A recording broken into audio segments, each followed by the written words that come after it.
Team HAQ specifically, the best solution is just prevention. Now, seconds away from the draft, this could be, again, another decider. It's the last game that HAQ has to win to even think of a reverse sweep. It's Echo back in the driver's seat, blue side. Team HAQ answering back. There goes the Kaja, the Glue, and the Joy with the first pick, Eve, while it's Team HAQ batting out the carry, the 1-1, and the Grok. What's a solid swing back? 2 picks to fight that Eve. I mean, right now, Joy is being banned away, Glue is being banned away, Carry 1-1, all these characters are banned away. I mean, are they considering, I was about to say Grok, and Grok is banned away too, you know, just when I look at this entire draft. So, are they considering Fanny or something like Valentina to copy Eve's ultimate? Because yeah, you have Eve zoning with the real world manipulation, but if you have Valentina, you can copy that. You can also take all the Claude for the counter and a Chow, the pick for ban. 2 dive heroes, right? The Cho and the Claude. You mentioned the Valentina, but I personally am thinking more about the Farsa. Remember game 1, how was Echo able to beat the Eve from the side of Team HAQ? It was by picking up a Farsa, but now Echo has 2 members that can also dive, provide that backline threat that they need, and maybe just counter the Farsa before it's even picked up. The Farsa is still available though. True. But also, this is an early Harith. I think the earliest Harith we've ever seen in M4. At M4. Oh, this might be one of those very hyper carry Granger jungle kind of situation. Where you just pick a fast jungler so that you can snowball on through. Again, the term snowball to describe lineups has come up like, what, 3 or 4 times in this series alone. So it's clear that these teams are very much momentum-based. Yep. And then we'll see how they capitalize on that. One more pick for Team HAQ before we go into the banning phase. Yeah, because Team HAQ's signature playstyle is the dive. And they pick a lot of dive characters. Here we go, the Valentina. They can copy Jungho, can copy Eve, right? A lot of different situations that you can go with here. It's really, really good pick. Now, why I talk about a Granger? Because, I mean, you think about picking Harith. Harith is also a flex, right? You can go to the side lane, and sometimes might go to the jungle. We haven't seen much of it. Most of it in the scrims, we've seen Harith go to the side lane and giving a lot of farm, a lot of lane pressure, so the jungle Granger can actually thrive. Yeah, I mean, we've seen this before, right? I believe Falcon was the one who actually used the Harith and the Granger combination, but that time it was actually the Lunox and the Granger. Lunox in the gold lane. With this combination, yes, there's a lot of lane prio just based on how fast you clear the waves. Mid lane by the Eve and the gold lane on the Harith. With this composition too, you still need that physical damage, and hey, Granger works, right? So I'm looking at it too. I'm thinking about the Granger, but the Martis is to be banned out by Team HAQ. You're also seeing the Hilda ban, which again is setting up for that just vulnerable jungler, but can be the Granger. Yeah, no, you respect the Min, right? You respect Min. The Min. The way that he plays. But now that we've been talking about the Granger so much, the one big danger that he has is if the peel for Team HAQ melts quickly, the whole dive versus dive situation just crumbles for them if they have a Granger jungle. Because you're still a marksman. You have to still consider yourself as a marksman and protect yourself. Now going into the picks after the cool friend, the Hayabusa get banned, is the Granger still looking good? I think it is. I think it is. I mean, like, all the diver banned. The thing about this, Chow most likely is use it as a support, as a roam position, right? Banning the Hilda is just like, okay, it might be a flex, but we don't care. We don't want any pressure into the jungle at all. So this is giving you a strong signal at this point. We don't want any dive, we don't want any assassin. We want the hyper carry in the jungle. Now, which one are they going to go with? YSS, Roger, all those characters are kind of falling off in early game damage now. But Granger, if you scale into the late game, it can actually one-shot any character from the side of Team HAQ. Yep, that's what I was going to say. Like, for Echo here specifically, right? Yeah. I think I just got on the same page as you guys. Yep. Maybe Echo, maybe Carl Teasy, right? But with a Ling on the other end, can it go fast enough? I mean, it's because right now, if Echo just goes for the Granger, right, you are going to be very vulnerable to the dive that Ling and Cho have. Thing is, though, you're not the sole damage dealer. If you do get targeted, you still have that Zaman Force on the Harith, you still have the Eve, and no Granger. It's the Yi Sun Shin from Carl Teasy. First time at M4. My goodness. It's a debut. It's a debut alongside the Ruby. So wow. I'm guessing that's the roamer. Ruby in the hands of Yaoi. Oh, Yi Sun Shin, we mentioned how possibly he could be on the decline, but he did get a little buff in the last patch. And also, I want to say something about the YSS. This character, the reason why it's not as good as hybrid character Granger is because the meta is heavily focused on tank. But if you look at Team HAQ, there were squishy characters, right? Yeah, Chao might be a little bit tankier, but Valentina, Claude, especially when Claude jumps onto the YSS, he might just jump into his own demise. Yeah, and also, he got a rework where in his passive, there is now a built-in movement speed, so he can help kite. Yep. Oh, man, I don't know, though. Personally, I've tried the Yusun Shin. I'm no Carl Teasy, but it did not work, man. No damage. Even though I just scaled off to the late game, I got all of my items level 15. Again, no Carl Teasy. I'm not a Carl Teasy, but did no damage. Full disclaimer. Full disclaimer, I'm no Carl Teasy. But were you also going against like 2 tanks on the other side? Yeah, I was up against a lot of dive. That's why I did nothing. I just can't dove on, but I did not have a Yaoi peel as well. So, Yaoi on the Ruby. Last pick, Phoveus. On paper, it looks amazing. I'm liking it because, again, you have a Yusun Shin with that passive you want to trigger, the Harith, Ruby. The Ruby. Yuzhong has a nice dash in there, built into his kit. Yup. Is this trouble? I think it is. For Echo? Are they going to crumble under the demonic force? Well, the demonic force is going to be a massive weapon that they can use, but look at the crowd. This is a weapon that both teams can use. The support coming in by both Echo and Team HAQ as we get ourselves ready. Let's hear it once again. Tennis indoors and Ion for Team HAQ and for Echo in game number 4.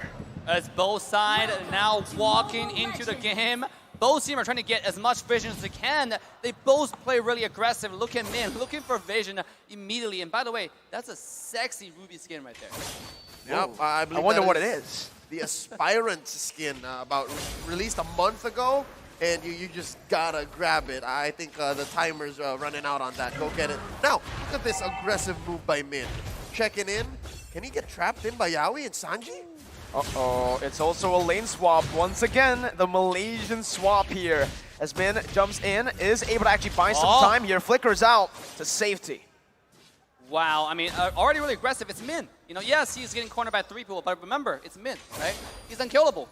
When he roams around like that, and now he's getting so much vision, you know exactly where everybody is. You can see Ling is finding the invade, and that's the value Main brings on the table. Because you know where enemies are, majority of them, that gives Ling so much rotation options. Here we go. Uh-oh, that's going to be Min taking low. First blood over to Carl Teasy. Gary's not level 4 just yet. Has to wait a bit, and Carl Teasy so far is doing really good. Gary, though, finally gets level 4. Doesn't decide to commit. Carl Teasy follows through with a Mountain Chakra, now revealing everyone on the map, too. Impressive target acquisition by Carl Teasy here. M2 Grand Finals MVP. You saw how he knew that the orange wouldn't reset, and then he just picked off Min and then moved on. Wow. Yeah, very accurate. Now 15 seconds before the turtle.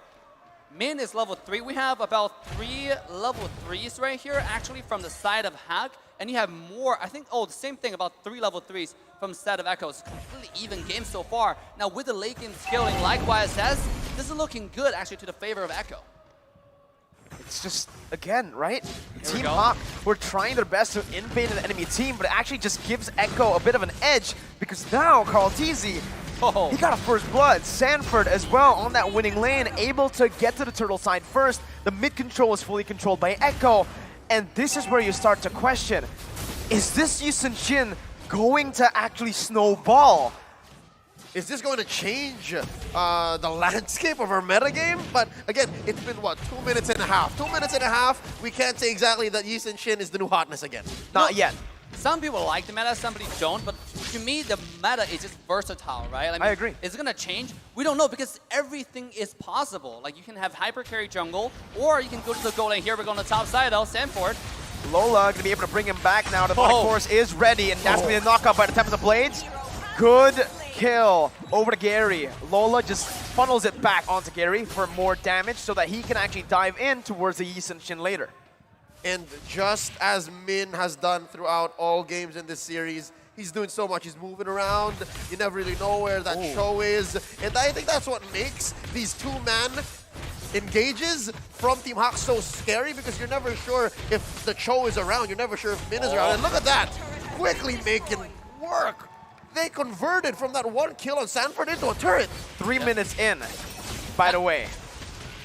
That's an early tower. And again, a lot of people don't see this, but I'll give a lot of credit to Min for giving the vision so Link can roam freely to find the kill on the top side and then move that to a tier 1 tower 3 minutes in. That is absolutely insane because even though the gold looks very similar, there's not too much gold differences right now, but open up the map will open up the snowball. And that's the word, that's the focus of this series. Yep, about 20 seconds away from the second turtle. Might be more room for Team HAQ to do it because again, they did pop that left part of the map for them, the top lane tier 1. Bottom lane though, what's Benny Cutie to do against Panda, given that they have gone back to their natural lane? Yeah, now look, the second turtle. YSS already moving the turtle to the blue side. Here we go. Min gonna be able to jump in now. Look at the Kundo and the way the dragon to bring Yaoi back, but it's gonna be Sanford who finds a petrify onto 3. Gary gets a Tempest Blaze onto Yaoi, finds a kill. Sanford still on the back line, knocking man up, but Gary picks up the turtle and goes back in on the Carl TZ with a double kill now onto Sanji. He's looking for a triple. He dives in under the tier 2, but he's not gonna be able to find it. Sanford still hunting. Lola getting out. Gary dashing out of the wall, but Furious Dive follows it through. Gary's still gonna be able to actually get out Sanford. Now caught in a bad situation as he's 1 HP, and that's the kill picked up by Lola. The passive does its thing, and it gets a trade for Sanford, but that is value for Team HAQ. Oh my god, what a team fight there. You can see the value from the Demonic Force in that team fight in full display. We talk about what to do about this ultimate. You don't really have much choices right now at this point. You just have to wait for Lola to wait out the ult, you bait it, you dash, you commit a team fight, do the poker face that Echo like to do, right? Go bait out a skill and then just wait. I think that's probably the only option you have. So far, Team HAQ has grown into the series. They are ahead about 2K. Min admitting to the fact that ever since Team HAQ was formed under MPLMY, they were gunning for M4. Imagine that, being a qualifier squad, going straight to becoming champions, competing at the world stage. They catch Yaoi. Yaoi also getting brought back by the I'm Offended, terrified down. Min still looking for one more knock-up. Yaoi not able to connect his own I'm Offended. But in the enemy jungle, Carl TZ is gonna fall, and this was exactly why we thought it's not gonna work. Gary! Super fast hands as he just styles out of there. What a style there. I mean, just changing skills. And Karate is definitely falling off, right? You can feel like he doesn't have the damage or the survivability. If you don't have the support from Yaoi, it's going to be a problem. And here we go on the bottom side. You can see, thanks to the advantage they got from the jungle, they're able to push a bottom tier 1 tower. Oh, here comes the hook. Yaoi gets the I'm Offended. Panda still able to get out of the BMI. That's going to be the way the Dragon popped in by Min, but it's going to be 2 members taken down. Make it 3. Someone else fell on the other side of the map. Wow, what a fight that was forced in by Echo in the gold lane. Wow, I mean, they got the tower, but I think the overstayed. The Minute Wave could have just done the job for them, right? I mean, overstaying for 1 extra second would have to do so much for you. And that's exactly what Yaoi did. Took advantage of the situation and finally I'm Offended, and that changed the game. Given the outcome of that bottom lane siege from Team HAQ, could this be what Echo needed? Could this be that, set of kills that puts him back on the map? Because last we checked, and what was that, a minute or 2 ago, HAQ was just in control, right? What was that, almost 2K gold? Yeah. I'm wondering, because I'm seeing Benny Cutie, I have my eyes on the Storm. That Zaman Force is not quite lethal yet. Like, he has to spend so much time. They have to make sure that Team HAQ is where they need to be to get those attacks in, to get those spells in, that Synchro Fissure. And I'm guessing Echo needs to be on top maybe for a little longer. Yeah, I agree. They got to grow that lead. They got to grow that lead, and they got to start shutting down the gold laner, right? Because right now they're doing a great job at shutting down Carl TZ, but Benny, okay, right now he's not a threat. He's been scaling though. He's been farming pretty well as a lane that's been, as a laner that has his turret taken down already. He's 2-0. He's farming pretty well. If he gets to those item power spikes, it might be just a turnaround for Echo. But at this point, you gotta think, like, Ling is 4-0-1. It's even a bigger threat. Thinking about YSS is only skilling off. Like, it's obviously gonna get more damage as we go. But, I mean, Ling is still going to one-shot him going to the late game, especially with Phoveus as a threat at the same time. Like, where are you going to dash? Yep, given that 3 man sweep from Echo. The Filipino crowd has gone and made up their own cipher, a little dance circle out in the stands. But as we speak, Team HAQ back into their dominating ways here in game number 4. 6 minutes in, no turtles so far after that first one for Echo. So I can only imagine what Carl TZ is feeling. Is this the Yushin Shin you were talking about, Mirko? Yeah, I mean, again, based on my experience, I've played like 5 games on the Yushin Shin. The new Yushin Shin. Yeah, the new Yushin Shin in this patch, right? And even when I get the late game, even when I get a few kills early on, I just don't deal as much damage as you would normally do. And now with just Panda also scaling up, I feel like Carl TZ might be losing to every single damage-dealing member from Team HAQ later on, even in the late stage when he has full items. Yeah, not only do you lose on damage, you also have to consider all the squad controls going to be diving you. And speaking of dive, bottom lane, Gary is definitely playing the carry role at this point. I mean, just finding push after push, and now Monitor Shocker, it's just way too much. And the siege as well, you can see.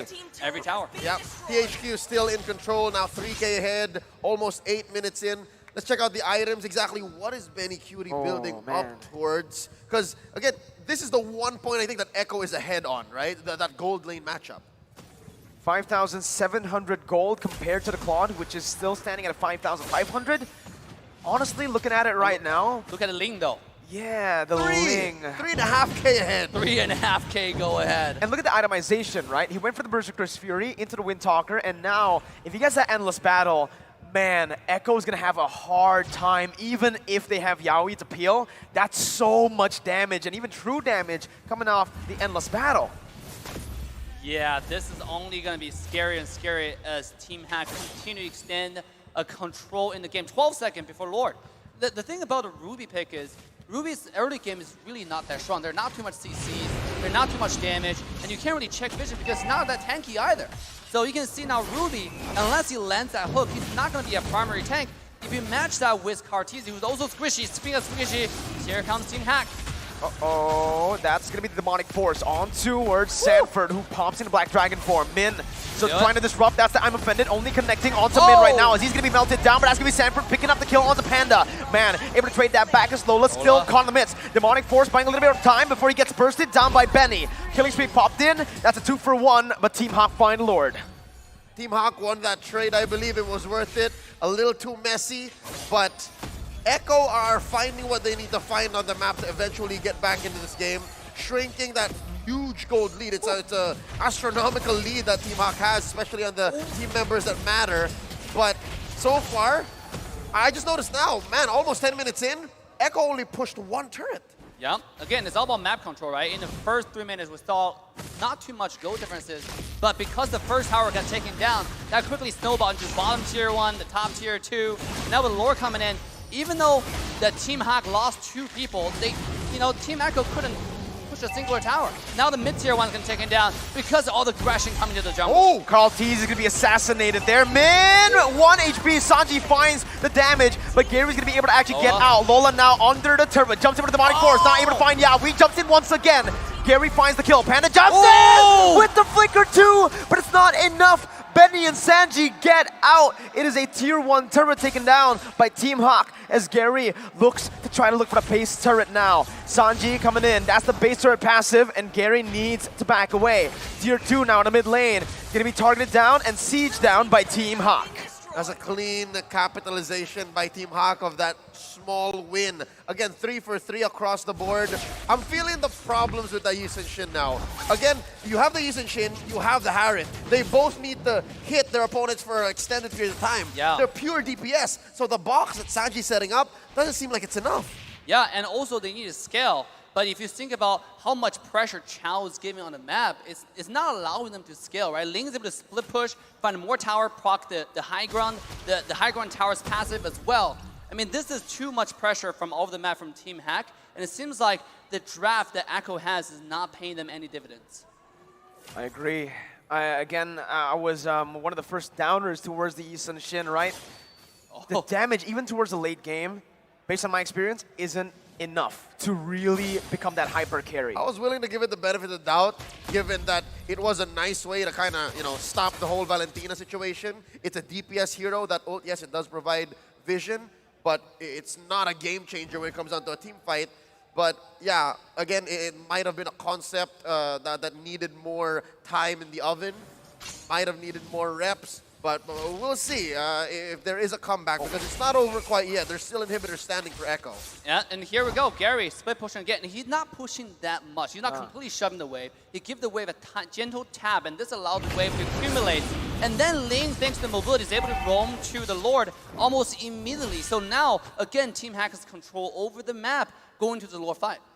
Again, it's that wave control from Team HAQ, right? They're able to actually slow push the waves, and they're going to be able to create so much pressure onto that XP lane where Echo is not really going to be able to respond to either play. There's always that split push threat with the Ling, and also that Lord take that's is constantly threatening Echo. And Echo, at this point, need to choose one, or maybe they need to just defend at this point. Even if they go for a 5v5, it's not a 50-50, it's more of a 70-30 as it stands. Yeah. Most things that Team HAQ have their eyes on come for free. That's what this 4K gold lead is giving them. And for Echo, as you mentioned, it's a hard decision. Like, I wouldn't even know where to begin. Dave. Uh-oh. I mean, I don't know what to begin, but here it comes. Yowie with I'm Offended finding Gary and Min, but Gary's going to be able to get out, but that's going to be a lot of damage placed on the back line. Panda flickering out, Man going to fall, but the demonic force now by Lola over towards Benny with one more coming down. It's a 1-for-0 for Echo. They bought a bit more time, but look, again, Echo, they lost a lot of HP there. Now it's still, despite that pick, going to be Team HAQ who has more pressure on the Lord, but Echo, they're using this man advantage really well, forcing it instantly. Speaking of when you don't know what to do, it's the decision making. Like, how decisive can you be? How fast can you make your decision and execute on it? That's gonna make the difference, right? You saw Yowie jumped in with the hook, and that made a whole lot of difference. But that difference is quickly minimized as HAQ's now making a move on the Lord again. 4v5, it's gonna be the retreat battle. Gary wins it. Carlteasy gonna be kicked down, locked up by Minus. Panda jumps in with a blazing duet to the back line. Benny now in the midst of it all, jumping back and forth, getting a kill, getting shut down though by the likes of Panda. Min still surviving. His stats gonna be Sanford running away. The Furious die by Man, as that's gonna be enough to lock him down. 4-for-1. Team HAQ on a run now to equalize in Game 4. Oh no, this looks familiar. It's just one defender left. Yowie's gonna take about 5 or 6 seconds before he can come to help defend. Sanji puts up the ult. Will Lola fall? Nope. All right. No. I think Echo's still in this. Yeah. Sanji still dishing out damage, poking them down. Mid lane base server gonna fall. BMI popped in back. Yowie very close to getting that I'm Offended. But like you mentioned, Leo, not enough just yet. Team HAQ back away. Now, if the Lord come close for the charge, that's another free high ground tower. And remember, all at the same time, bottom wave is slowly accumulating towards the high ground of Team Echo. Team HAQ, all they have to do is push this Lord in. Can they do it?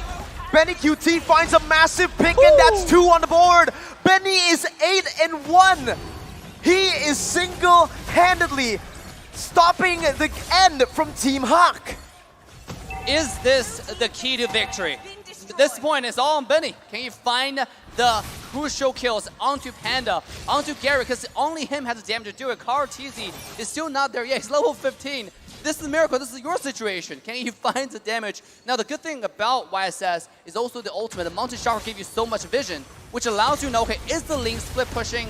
How do we answer this? That's the benefit of YSS. And here comes a dive. Time for the blades. But that's Yowie! Yowie to perfection! Yowie with an absolutely insane I'm Offended to catch Gary.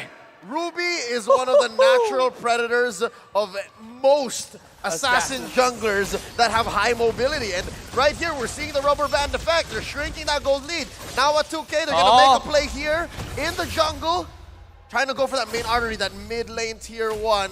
So far, Echo not out of the woods just yet, but we're seeing signs of life. Yes, and also, Yowie has the flicker now. That's even a bigger threat. If Yowie before the flicker have to only play knowing where Ling is, knowing how your jungler play, but now he can actually engage like the Lord fight previously. Oh, that stopped the Here conceal. Min looking for an engage as Lola jumps in with the Demonic Force. Min looking forward. Yawi doing the same thing as Dasby Sanford splitting them back. And Lola and Min, they're isolated from the team. This is it. Min losing the immortality, but it's going to be able to actually get away. That's a disengage coming in with Gary rotating again. Benny, 1v4 in the midst of it all. Still surviving. And then stopping Team HAQ's engage. The storm, the typhoon, the hurricane took on 5 members of Team HAQ. Enough time to buy for Echo to defend. And we are sitting at dead even. Now this is a deja vu because Team HAQ has a tendency to go a little bit sloppy in the mid to late game, right? Sometimes we saw that being punished heavily in the previous games. And this is a series, this is the moment where they have to hold steady and go for the next objective. You saw Chow, right? You had Min and Lola jumped in by themselves, disconnected from the team. That's very uncharacteristic of HAQ, who plays very disciplined most of the time in the entire series so far. Here we go. Yawi again finding Panda, but Panda's going to be able to actually dash out. Benny again, looking for the damage right now. The Blazing Duet will be popped. Gary to the back line as that's going to be the Demonic Force popped in as well. Yawi with no I'm offended cannot actually peel for his team. Lola, Demonic Force once again onto the back line, onto Carl Teasy, but still going to be able to kite away. You can see the damage being placed on. Lola still surviving for a bit longer. Carl Teasy finally finishes him off, but Sanford falls as well. Both of the XP laners have been taken down, but the real world inflation comes down. Yawi missing with I'm offended. Team HAQ still trying to get an opening here around the Lord. Yawi gonna be taken low. Min on the flanks. Panda in the mid lane, looking for the base. Right now, as Gary jumps in, helping the mid laner out. Call TZ finishes Min off, using the mountain shotgun device. Some time on the mid lane will be pushed in. Team HAQ with 1 cannon minion. Call TZ rotating down. They're getting it. Gary and Panda will end the game to equalize against the tournament favorites.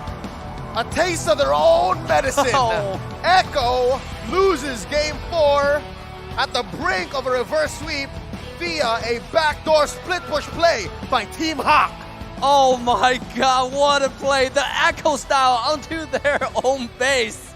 That is insane. Now, when we saw the Panda go in there, Eve responded, but Eve alone is not enough because HAQ has a lane. They had the tools. What a series, man. That's all I have to say. What a series. They had the tools, they had the setup, and again, Echo, at least at this point, they knew that it was possible, but they just could not respond fast enough.